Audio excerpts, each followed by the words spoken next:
Yine üzerime çöktü akşamlar, gurbet ilde benim halim ne olacak? Ah ettikçe yüreğime kan damlar, gurbet ilde benim halim ne olacak? Ne olacak, ne olacak, hani ne olacak? Kavuşmamız maşere mi kalacak, kalacak?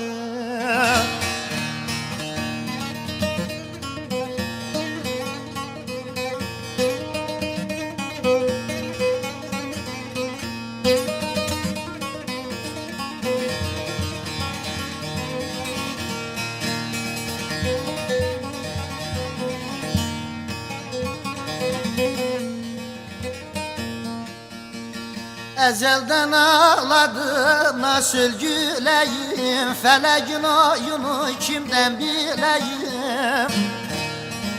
Evim yok, barkım yok, nerede kalayım? Gurbet ilde benim halim ne olacak? Evim yok, yurdum yok, nerede kalayım? Gurbet elde benim halim ne olacak, ne olacak?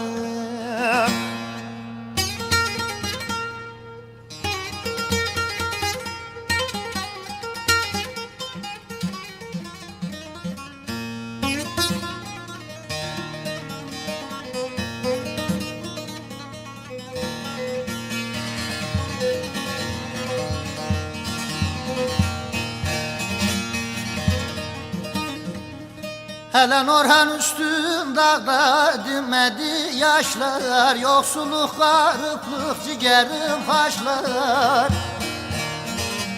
Size derim kavim ile kardeşler, gurbet ilde benim halim ne olacak?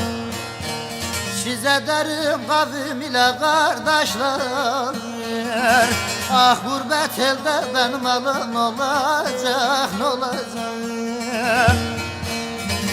Ne olacak, ne olacak anam, ne olacak?